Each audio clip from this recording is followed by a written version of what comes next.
contigo, nossa eterna gratidão.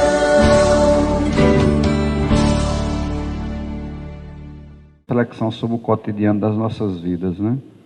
Então, em Mateus 5,46, tem escrito a seguinte citação: não fazem os publicanos também o mesmo? Aí o comentário de Emmanuel: trabalhar no horário comum irrepreensivelmente, cuidar dos deveres domésticos, satisfazer exigências legais e exercitar a correção de proceder, fazendo-o bastante na esfera das obrigações inadiáveis, são tarefas peculiares e a crentes e descrentes na senda diária. Jesus, contudo, espera algo mais do discípulo.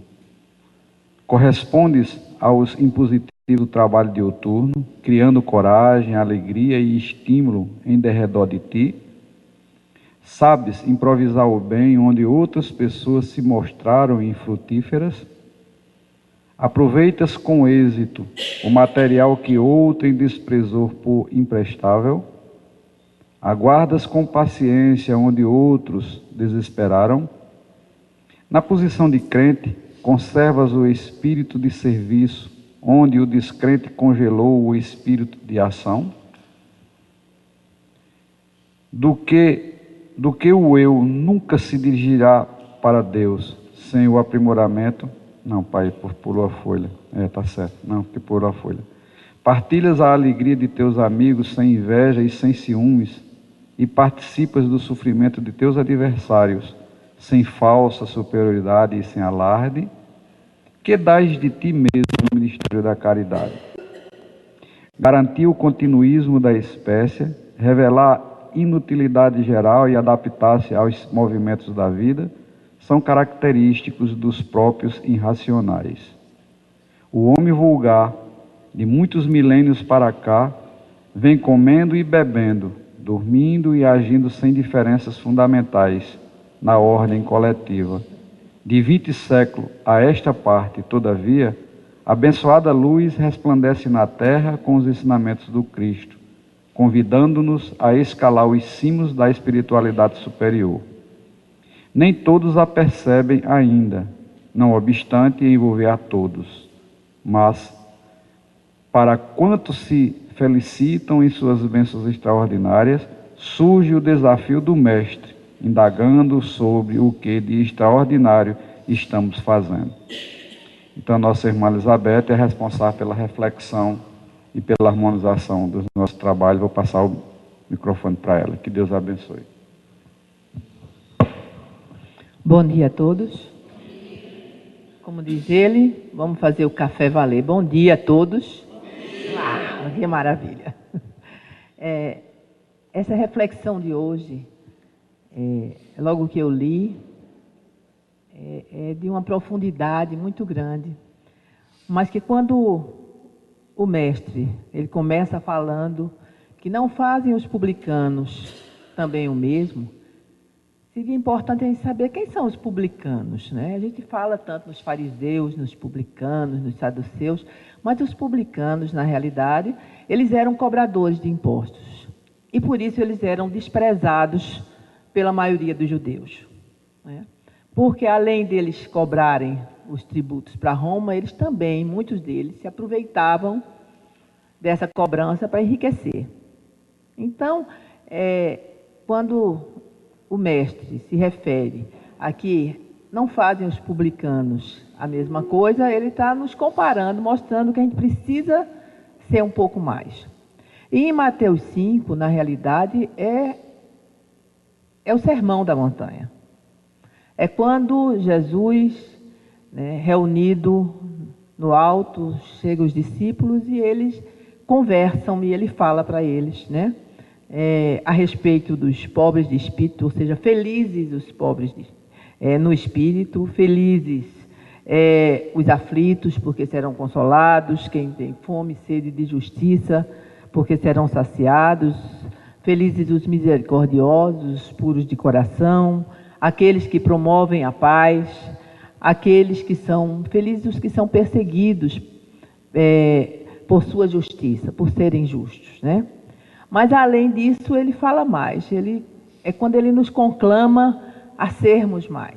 Ele nos lembra que nós somos o sal da terra, porque é o sal que dá o sabor, né? Nós somos luz, né? Também, nesse capítulo de Mateus, ele fala a respeito de sermos luz, né?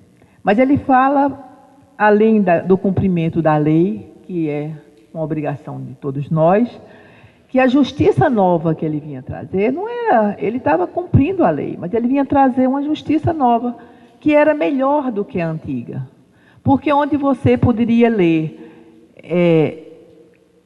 olho por olho, dente por dente, né, e amar seu próximo e odiar seu inimigo, ele trazia algo novo. Ele trazia que amai vossos inimigos e orai por quem vos persegue, né? E ele finaliza dizendo: sede perfeitos como o nosso Pai é perfeito. Obviamente que nós estamos bem distantes de nos tornarmos ainda igual ao Pai, né? Ou até igual a Jesus. Mas, nesse texto, ele vem mostrar exatamente isso, que quando a gente exerce nossas atividades diárias, que a gente vai levando, cuidar da casa, trazer o alimento para casa, para os filhos, cuidar deles, né? Exercitar o proceder nosso, né? Os deveres domésticos, cumprir horário, ou seja, tudo isso são tarefas que todos nós fazemos, né? E é aí que ele diz que os publicanos também o faziam. Ele espera mais de todos nós, porque o cristão, ele em todos os ensinamentos nos mostram que para sermos cristãos a gente precisa ser mais do que fazer aquelas tarefas do dia a dia, né? Ele pergunta aqui: você corresponde aos impositivos do trabalho diuturno, criando coragem, alegria e estímulo em torno de você? Né? Será que quando a gente está no trabalho, né, quando a gente está, quer seja em casa, quer seja, que estamos diante de dificuldades, a gente consegue manter a alegria e estimular a alegria de quem está em torno, ou a gente só fala mal e deixa todo mundo mal?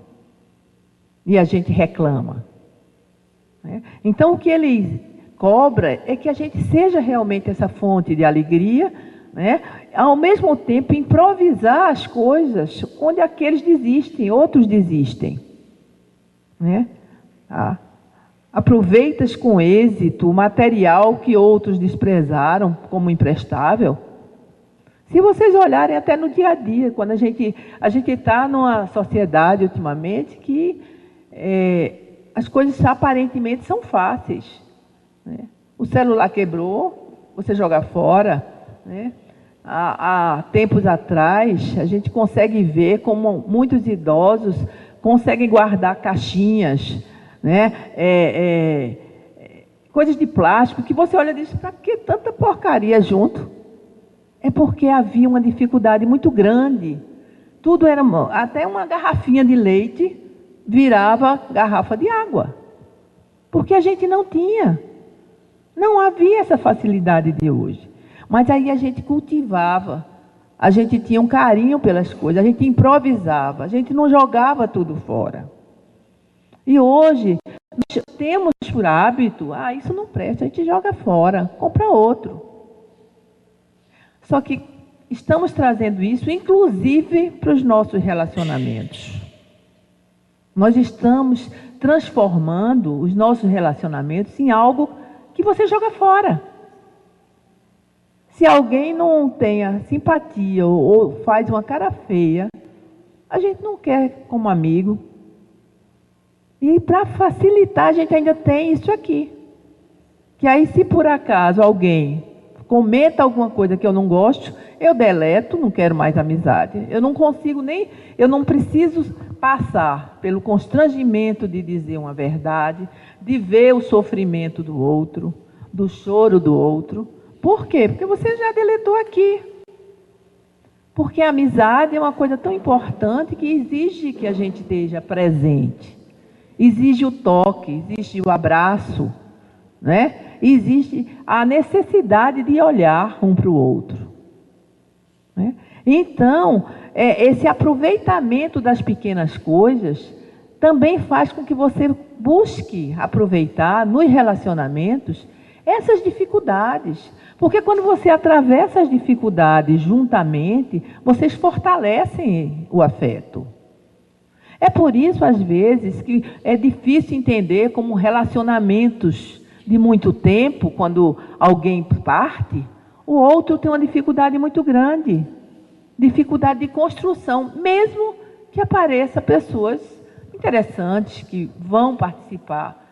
Mas por quê? Porque houve antes uma construção conjunta, quando o relacionamento foi agradável, né? Então, aguardas com paciência, onde outros desesperaram. Como é que está a nossa fé? Será que, mais uma vez, hoje em dia, nós queremos tudo rapidamente? Que as coisas aconteçam aos saltos. Eu quero me formar, eu vou estudar, e a ideia é que eu vou estudar, vou ter um emprego, vou logo comprar um carro, uma casa e por aí vai. A gente não olhou, a gente vê na televisão pessoas famosas, a gente vê um trabalhador, um professor, um médico, um engenheiro, todo mundo já com sua casa, mas não sabe que muitas vezes quantos anos foram necessários de labuta para lá chegar. De esforço, de noite sem dormir, de trabalhos, né? Então, dá a impressão, como hoje em dia com a globalização tudo parece muito rápido, que as coisas se constroem rapidamente e não se constroem. Então, é por isso que é necessário paciência, né? Eu quero que um remédio resolva a minha insatisfação. Eu quero que a medicação cure a minha diabetes, cure minha hipertensão, cure minha depressão ou minha ansiedade, sem que eu precise modificar nada. Isso não é verdade. Nada se faz sem um esforço do dia a dia. Porque chegar a passar num médico, quer seja do SUS, quer seja particular, se torna até fácil. O difícil é a manutenção do esforço. Eu saber que eu preciso modificar a atitude, né? Então, esta paciência, outros ficam desesperados. Eu quero ficar curado logo, senão eu fico mudando de doutor, né? Mais fácil. Para ver se alguém acerta. Até a hora que alguém muito sabido bota um remédio bem difícil, aí você passa mal, aí você aprende. Mas é uma coisa importante você entender isso. Que você tem que ter paciência na construção. É só olhar que a planta não brota de uma hora para outra. É necessário regar, a semente sofre as dores da terra, do sol, de tudo isso, para poder dali ela brotar. Então, a paciência é fundamental, né? Ele pergunta ainda se conservas o espírito de serviço, onde o descrente congelou o espírito de ação. Quantas vezes acontece que você está no seu trabalho e alguém diz, não, é um trabalho em equipe, e alguém diz, não, mas não, sabe, você não pode fazer isso. Eu que, por exemplo, trabalhei muito com saúde da família, era comum, as dificuldades são muito grandes. Você está trabalhando na ponta e você não tem, muitas vezes, como fazer. Você pode ter até o remédio, mas para você fazer eventos, para você estimular e trazer alegria e trazer que as pessoas participem, é importante alguns eventos. Vamos vacinar. Parece uma besteira, mas a gente tem metas. Então não é tão fácil, mas é fácil quando você tem uma área que é sua, de 3.000 e poucas pessoas, tem uma equipe, né? E que seja comprometida. O que é que você faz? Você faz um evento, você faz um café da manhã, aí para vacinar os idosos, pronto. Então vamos fazer um café da manhã, a gente traz alguém para fazer uma palestra, uma atividade física e os convoca. Normalmente vão todos. Mas para fazer o café da manhã, Aí tem aquele que diz assim, a prefeitura não dá, não sei quem não fornece. Né? Aí você vai, fala na igreja, você vai, dá um jeito, conversa com o feirante, você mesmo traz, junta a equipe, e a gente faz umas frutas, enfim, você consegue. Então, é necessário que aquele que sempre diz não dá certo, você faça mais do que ele. É isso que é conclamado. Porque a gente consegue o que a gente quer, só que a gente tem que ralar. Nada acontece por acaso, nem facilmente. Não é? E é isso que, mais uma vez, aqui se conclama, além dos outros. Né? Será que a gente partilha da alegria dos nossos amigos quando eles conquistam as coisas, sem inveja e sem ciúme? Para a gente olhar mesmo aqui dentro. Porque ser cristão é isso. E às vezes é difícil, né? Você olha, fulano está tão bem, né? Você tem a mesma profissão, mas fulano, né? Será que é meu amigo? Será que a gente vibra pela conquista dele? Sem estar aí se moendo de ciúme, sem inveja? Será que a gente, quando alguém que a gente considera adversário, né, ele se dá mal, como é que a gente fica? Quando a gente considera, desde o time de futebol, quando o outro não se dá bem, o político que a gente sabe que está derrubando a gente, quando ele se dá mal, será que a gente vibra com isso? Sem se sentir, está vendo? Olha, eu não disse que isso estava inadequado. Não quer dizer que você vai apoiar tudo que está errado, não é isso. Ele está falando se a gente participa do sofrimento do adversário sem essa superioridade, sem alarde, sem estar levando adiante a história. Né? O que é que dás de ti mesmo no ministério da caridade? Então é esta caridade. Ele inclusive fala que garantir a continuação da espécie, revelar a utilidade geral e adaptar-se aos movimentos da vida, ou seja, às dificuldades assim, todos, até os irracionais o fazem. Né? O homem, na maioria das vezes nós passamos muitas vezes pela vida bebendo, comendo, levanta, corre, vai lá, trabalha, mas não prestamos atenção que a gente pode fazer mais. A gente precisa olhar, às vezes, do lado, para ser conforto, para ser a alegria de alguém, para ser o abraço, para ser o apoio. Porque isso nos dá felicidade. E isso faz a diferença, porque é isso que o Cristo nos cobra. Sermos fraternos, né?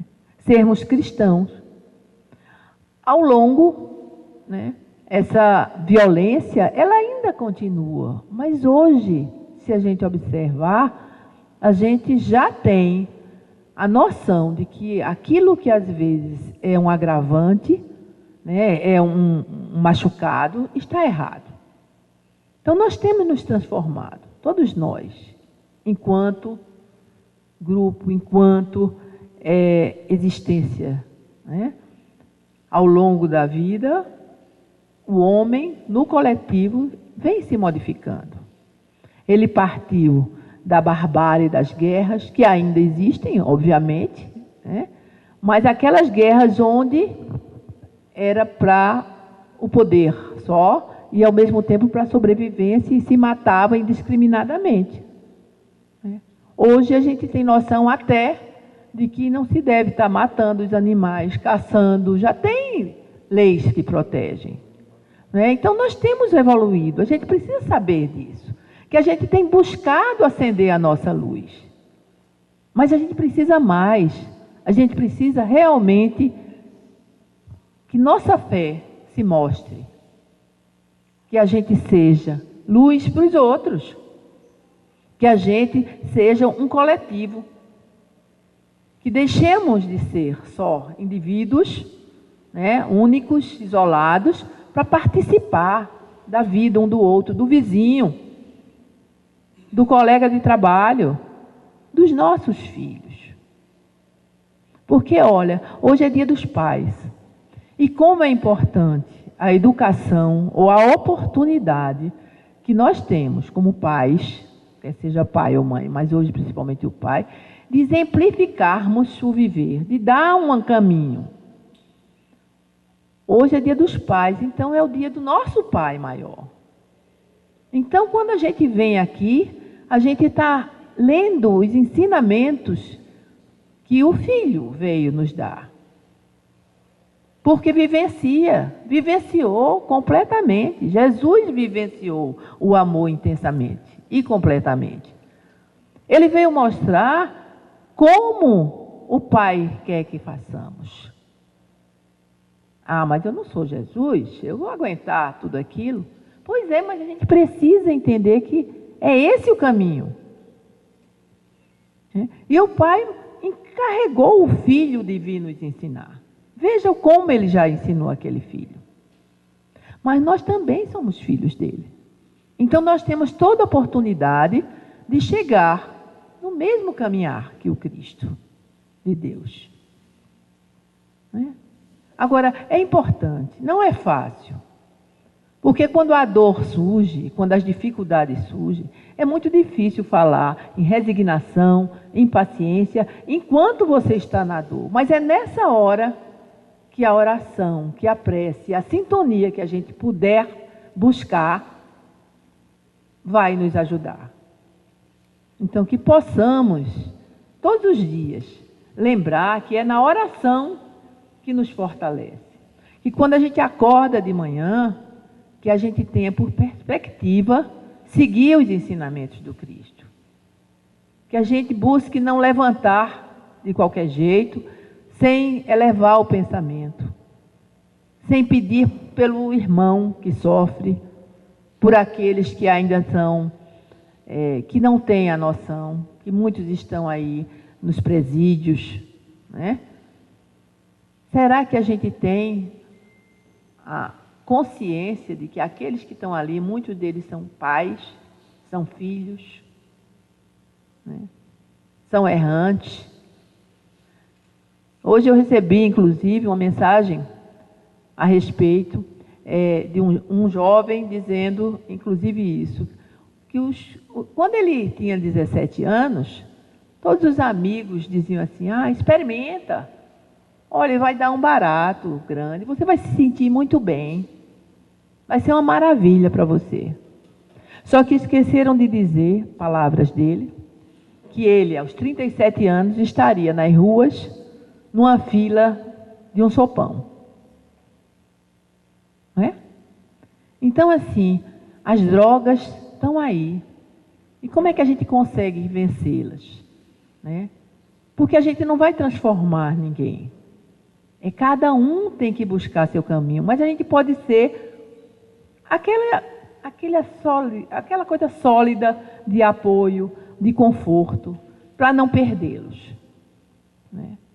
Então, é muito importante que a gente, todos os dias de manhã, eleve o pensamento em oração, porque todos nós somos filhos do mesmo Pai. Todos nós precisamos construir esse planeta. Precisamos paz, precisamos harmonia, precisamos fé. Agora, isso tem que, atrás disso tudo, tem a nossa fé. E é isso que foi conclamado. Sejamos luz, né? Sejamos, na realidade, né, caridade, fraternidade. E esse é o maior ensinamento, porque a caridade é o próprio amor. E é isso que nós temos que aprender a amar, hoje e todos os dias da nossa vida. Que Deus fique na companhia de vocês, fortalecendo e amparando a cada um. Muito obrigada.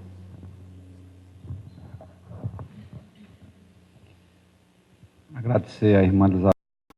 Meu irmão Chico, nossa eterna gratidão.